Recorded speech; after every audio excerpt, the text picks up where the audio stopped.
Hello and welcome to the Fighting Moose podcast. I'm your host, Jason Hendrickson.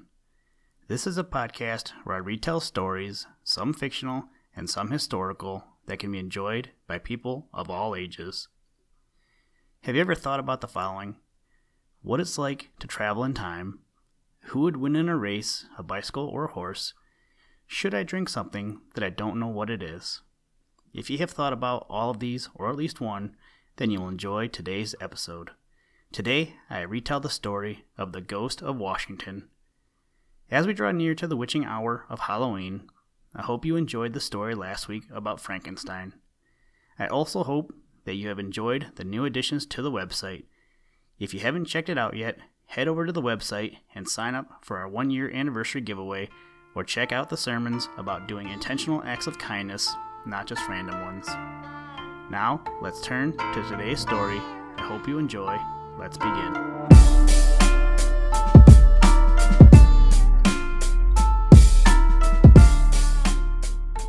The Ghost of Washington. It was early on Christmas morning when John Riley wheeled away from a picturesque little village where he had passed the previous night to continue his cycling tour through eastern Pennsylvania. Today his intention was to stop at Valley Forge and then to ride on up the Schuylkill Valley, visiting in turn the many points of historical interest that lay along his route. Valley Forge, his roadmap indicated, was but a short distance further on. All around him were the hills and fields and roads over which Washington and his half-starved army had foraged and roamed throughout the trying winter of 1777 and 1778, 126 years ago. It was a beautiful Christmas day, truly, and as he wheeled along, young Riley's thoughts were almost equally divided between the surrounding pleasant scenery and the folks at home, who, he knew very well, were assembling at just about the present time around a heavily laden Christmas tree in the front parlor.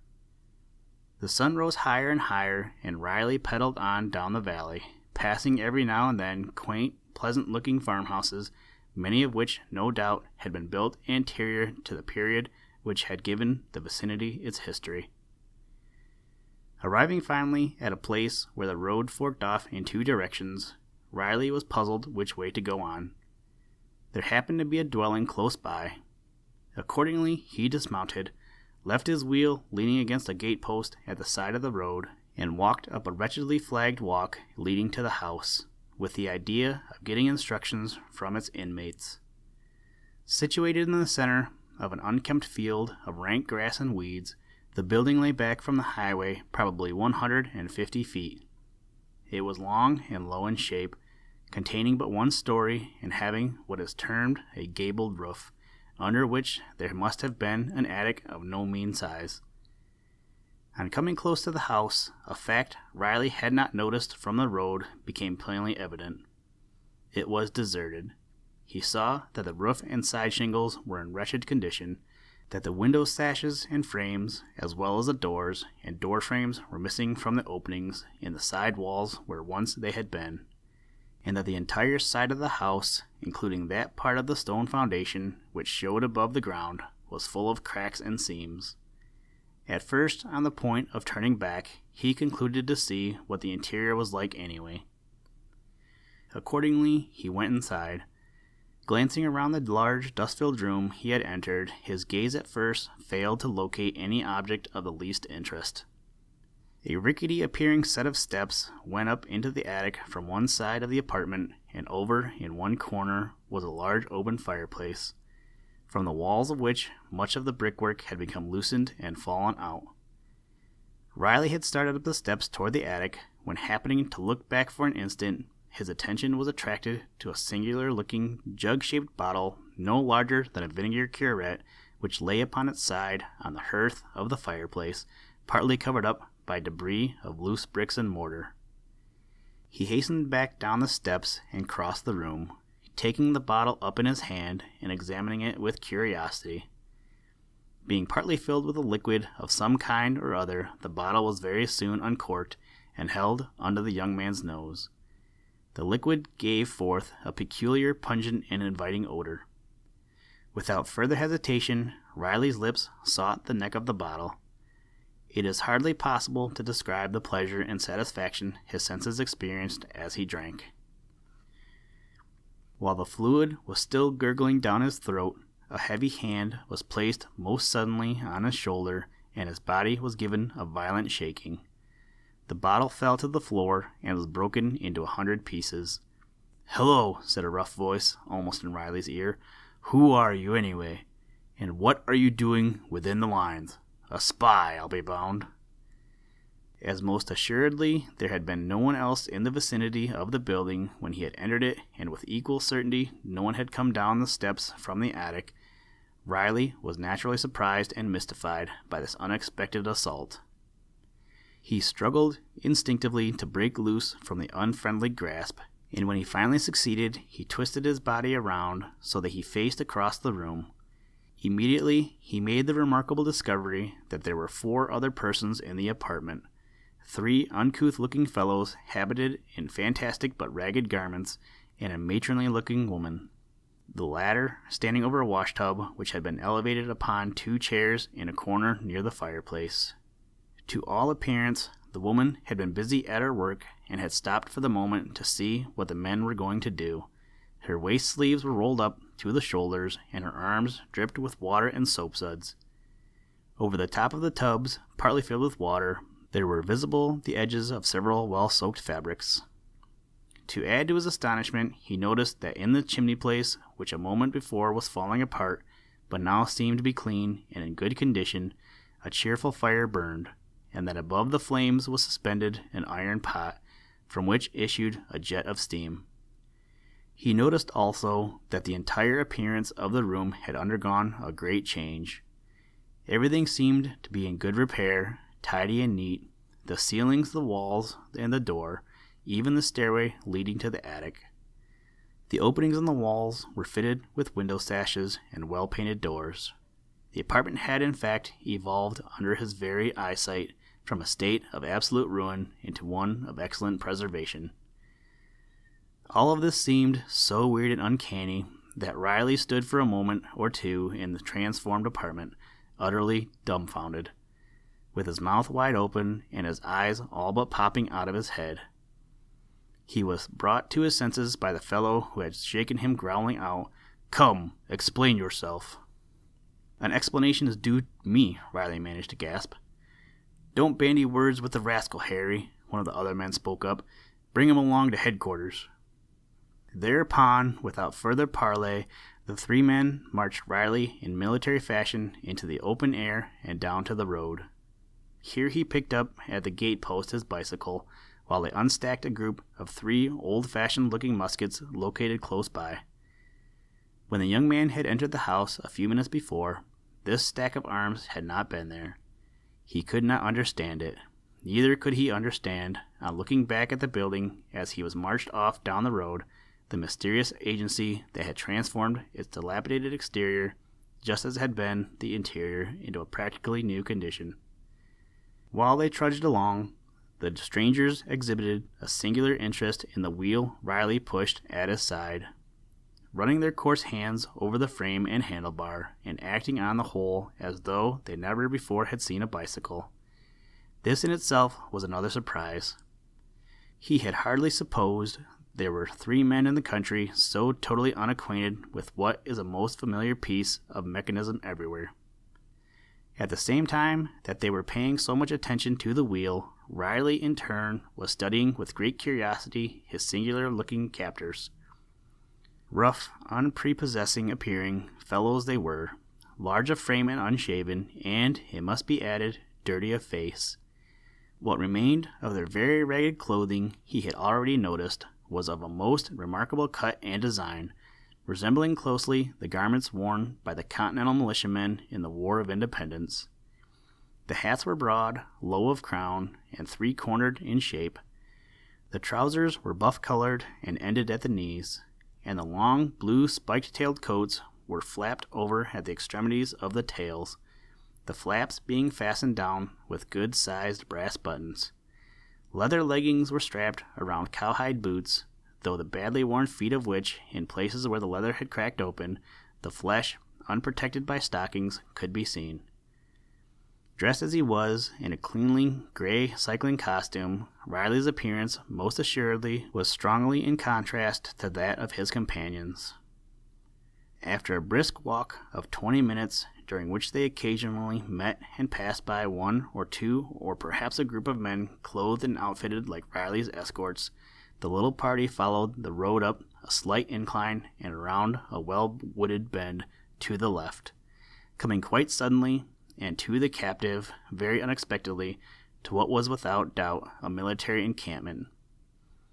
A village, in fact, composed of many rows of small log huts. Along the streets, between the buildings, muskets were stacked in hundreds of places. Over in one corner, on a slight eminence commanding the road up which they had come, and cleverly hidden from it behind trees and shrubbery, the young man noticed a battery of field pieces. Wherever the eye was turned on the singular scene were countless numbers of soldiers, all garmented in three-cornered hats, spike-tailed coats, and knee breeches, walking lazily hither and thither, grouped around crackling fires, or parading up and down the streets in platoons under the guidance of ragged but stern-looking officers. Harry stopped the little procession of four in front of one of the larger of the log houses. Then, while they stood there, the long blast from a bugle was heard, followed by the roll of drums. A minute or two afterward, several companies of militia marched up and grounded their arms, forming three sides of a hollow square around them, the fourth and open side being toward the log house. Directly succeeding this maneuver, there came through the doorway of the house and stepped up the center of the square, stopping directly in front of Riley, a dignified-looking person, tall and straight and splendidly proportioned of figure, and having a face of great nobility and character. The cold chills chased one another down Riley's back. His limbs swayed and tottered beneath his weight. He had never experienced another such sensation of mingled astonishment and fright. He was in the presence of George Washington. Not a phantom Washington either, but Washington in the flesh and blood, as material and earthly a being as ever crossed a person's line of vision. Riley in his time had seen so many portraits, marble busts, and statues of the great commander that he could not be mistaken. Recovering the use of his faculties, which for the moment he seemed to have lost, Riley did the very commonplace thing that others before him have done when placed unexpectedly in remarkable situations. He pinched himself to make sure that he was in reality wide awake and in the natural possession of his senses. He felt like pinching the figure in front of him also, but he could not muster up the courage to do that. He stood there trying to think it all out, and as his thoughts became less stagnant, his fright dissolved under the process of reasoning his mind pursued. To reason a thing out, even though an explanation can only be obtained by leaving much of the subject unaccounted for, tends to make one bolder and less shaky in the knees. The series of strange incidents which he was experiencing had been inaugurated in the old-fashioned dwelling he had visited after an information concerning the roads, and everything had been going along in a perfectly normal way up to the very moment when he had taken a drink from the bottle found in the fireplace. But from that precise time, everything had gone wrongly. Hence the inference that the drinking of the peculiar liquid was accountable in some way or other for his troubles. There was a supernatural agency in the whole thing. That much must be admitted, and whatever that agency was, and however it might be accounted for, it had taken Riley back into a period of time more than 100 years ago, and landed him, body and soul, within the lines of the Patriot forces wintering at Valley Forge. He might have stood there, turning over and over in his mind, pinching himself and muttering all the morning, had not the newcomer ceased a silent but curious inspection of his person, and asked, "Who are you, sir?" "John Riley, at your pleasure," the young man replied, adding a question on his own account. "And who are you, sir?" Immediately he received a heavy thump on his back from Harry's hard fist. "It is not for you to question the general," the ragged administrator of the blow exclaimed. "It is not for you to be so mean," Riley returned angrily, giving the blow back with added force. "Hear, hear," broke in the first questioner. "Fisticuffs under my very nose. No more of this. I command you both." To Harry he added an extra caution. Your zeal in my behalf will be better appreciated by being less demonstrative. Blows should be struck only on the battlefield. To Riley he said, with a slight smile hovering over his face, My name is Washington. Perhaps you have heard of me. To this Riley replied, I have indeed, and heard you very well spoken of too. Emboldened by the other's smile, he ventured another question. I think my reckoning of the day and year is badly at fault. An hour ago I thought the day was Christmas Day. How far out of the way did my calculation take me, sir? The day is indeed Christmas Day, and the year is, as you must know, the year of our Lord, 1777. Riley again pinched himself. Why do you bring this man to me? Washington now inquired, turning to Harry and his companions. He is a spy, sir, said Harry. That is a lie, Riley indignantly interpolated. I have done nothing to warrant any such charge. We found him in the widow Robin's house, pouring strong drink down his throat. I had gone inside after information concerning the roads, which he was getting from a bottle, sir. If drinking from a bottle, of necessity, constitutes being a spy, I fear our camp is already a hotbed, Washington somewhat sagely remarked, casting his eye around slyly at his officers and men. Tell me, he went on, with sudden sternness, looking Riley through and through, as though to read his very thoughts, is the charge true? Do you come from Howe? The charge is not true, sir. I come from no one.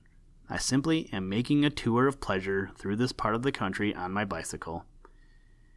With the country swarming with the men from two hostile armies, any kind of a tour, save one of absolute necessity, seems ill-timed. When I set out, I knew nothing about any armies. The fact is, sir, Riley started to make an explanation, but he checked himself on realizing that the telling of any such improbable yarn would only increase the hazardness of his position. Well, Washington questioned in a tone of growing suspicion. I certainly did not know that your army or any other army was quartered in this vicinity. Riley hesitated for lack of something further to say. You see, he finally added, prompted by a happy idea, I rode my wheel from New York. You may have come from New York, though it is hard to believe you came on that singular-looking machine so great a distance. Where is the horse which drew the vehicle? Riley touched his bicycle. This is the horse, sir, just as it is the vehicle, he said. The man is crazy, Harry exclaimed. Washington only looked the incredulity he felt, and this time asked a double question. How can the thing be balanced without it being held upright by a pair of shafts from a horse's back, and how was the motive power acquired? For an answer, Riley jumped upon the wheel, and at a considerable speed and in a haphazard way pedaled around the space within the hollow square of soldiers. Hither and thither he went, at one second nearly wheeling over the toes of the line of astonished, if not frightened, militiamen, at the next bearing suddenly down on Harry and his companions and making them dance and jump about most alertly to avoid a collision.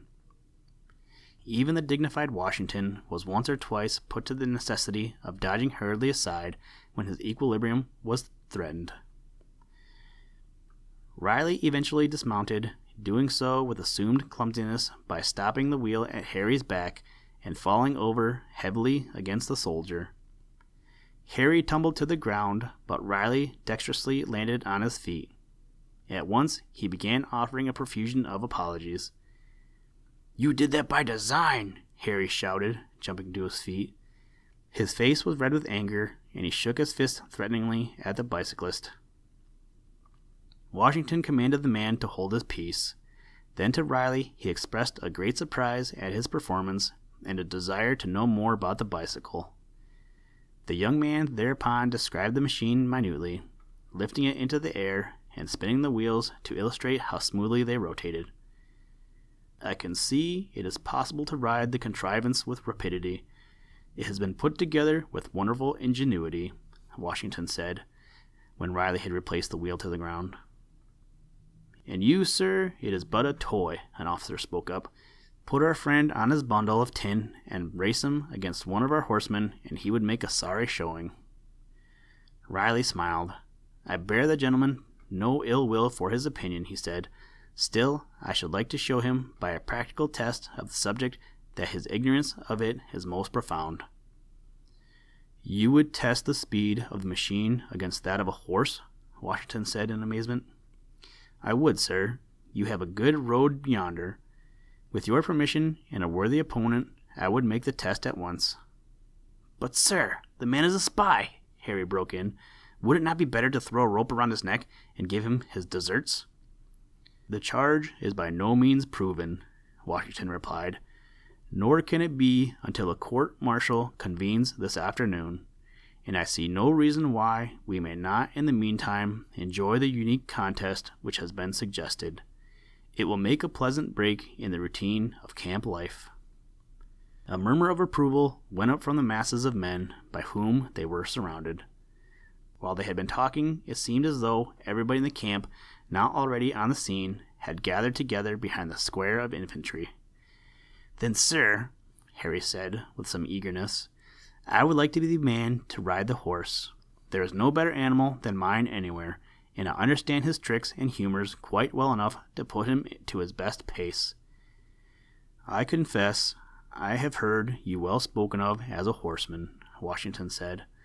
"Be away with you. Saddle and bridle your horse at once." It was the chain of singular circumstances narrated above which brought John Riley into the most remarkable contest of his life. He had entered many bicycle races at one time or other, always with credit to himself and to the club whose colors he wore, and he had every expectation of making a good showing today.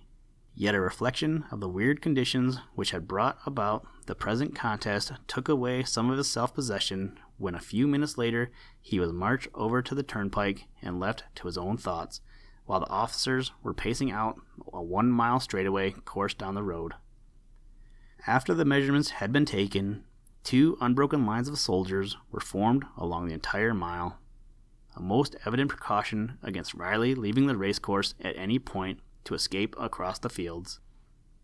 Washington came up to him again when the preparations were completed, to shake his hand and whisper a word or two of encouragement in his ear. Having performed these kindly acts, he left to take up a position near the point of finish.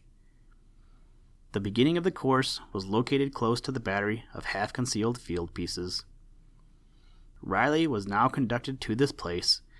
Shortly afterward, Harry appeared on his horse. He leered at the bicyclist contemptuously and said something of a sarcastic nature partly under his breath when the two lined up, side by side, for the start. To these slights, Riley paid no heed. He had a strong belief that when the race was over, there would be left in the mutton-like head of his opponent very little of his present inclination toward the humorous. The soldier's mount was a handsome black mare, 14.5 hands high, strong of limbs and at the flanks, and animated by a spirit that kept her prancing about with continuous action. It must be admitted that the man rode very well. He guided the animal with ease and nonchalance when she reared and plunged, and kept her movements confined to an incredibly small piece of ground, considering her abundance of action. "Keep to your own side of the road throughout the race. I don't want to be collided with by your big beast," Riley cautioned, while they were awaiting 2 signals from the starter.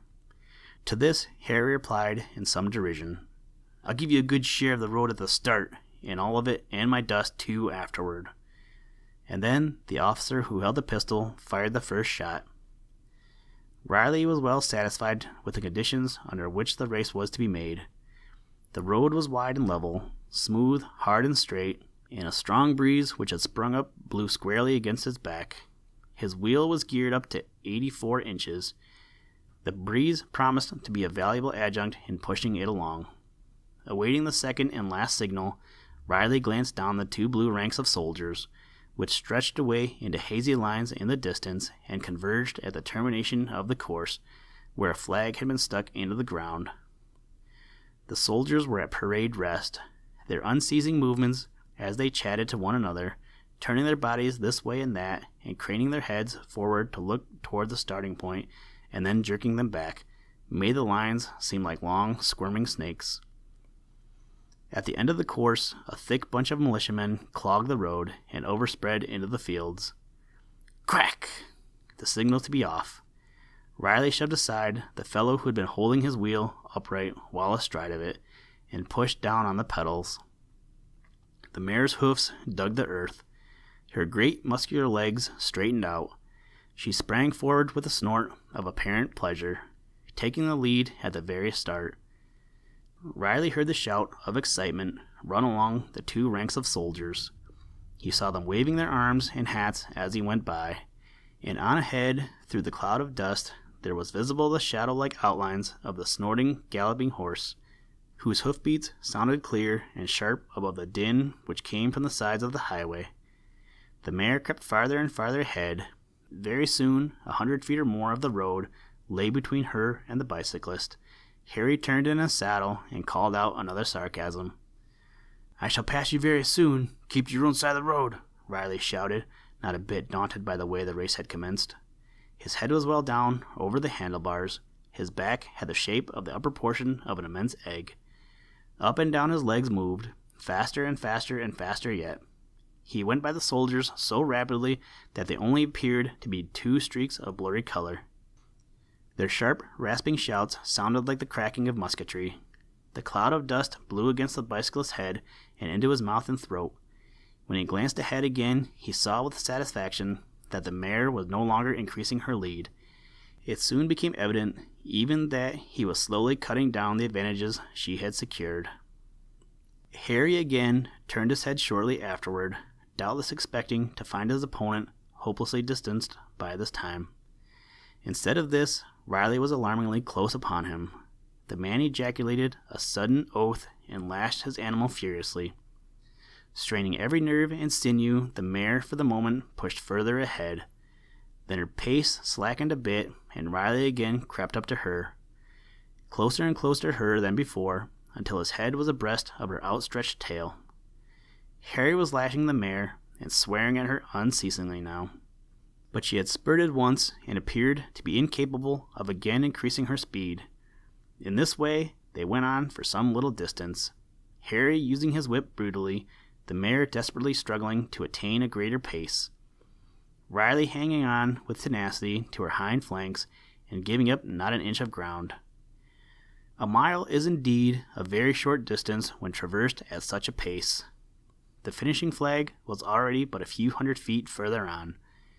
Riley realized that it was time now to go to the front. He gritted his teeth together with determination and bent his head down even further toward his front wheel. Then his feet began to move so quickly that there was only visible an indistinct blur at the sides of his crankshaft. At this very second, with a face marked with rage and hatred, Harry brought his horse suddenly across the road to the part of it which he had been warned to avoid. It is hard to tell what kept Riley from being run into and trampled underfoot. An attempt at backpedaling, a sudden twist of the handlebar, a lurch to one side that almost threw him from his seat. Then, in the fraction of a second, he was over on the other side of the road, pushing ahead of the mare, almost as though she were standing still. The outburst of alarm from the throats of the soldiers changed when they saw that Riley had not been injured, first into a shout of indignation at the dastardly attempt which had been made to run him down, and then into a roar of delight when the bicyclist breasted the flag, a winner of the race by 20 feet. As he crossed the line, Riley caught a glimpse of Washington. He stood close to the flag and was waving his hat in the air with the enthusiasm of a schoolboy. Riley went on down the road, slackening his speed as effectively as he could. But before it was possible to entirely stop his wheel's momentum, the noisy acclamations in his rear ceased with startling suddenness. He turned in his saddle and looked back. As sure as St. Peter, he had the road entirely to himself. There wasn't a soldier or the ghost of a soldier in sight. As soon as he could, he turned his bicycle about and rode slowly back along the highway, now so singularly deserted, looking hither and thither in vain for some trace of the vanished army. Even the flag which had been stuck into the ground at the end of the 1-mile racecourse was gone. The breeze had died out again, and the air was tranquil and warm. In the branches of a nearby tree, 2 sparrows chirped and twittered peacefully. Riley went back to the place where the camp had been. He found there only open fields on one side of the road and a clump of woodland on the other. He continued on down the little hill up which Harry and his companions had brought him a few hours previously, and followed the road on further, coming finally to the fork in it near which was located the old farmhouse wherein he had been taken captive.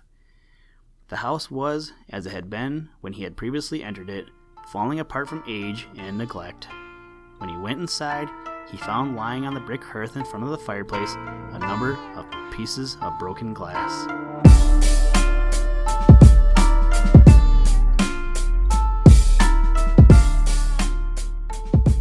Thank you for listening to this episode of the Fighting Moose Podcast.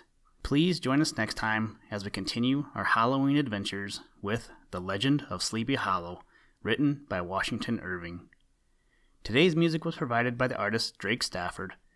For more information, to download and or listen to audio or materials from all our recordings, or to contact us, please visit www.thefightingmoose.com. And as always, try and do a random act of kindness every day. Whoop! Shark attack! Nom nom nom nom. Jellyfish, pan sandwich, turkey, snowman, dolphin, helicopter, last supper, monkey in a zoo. What? Gear shift.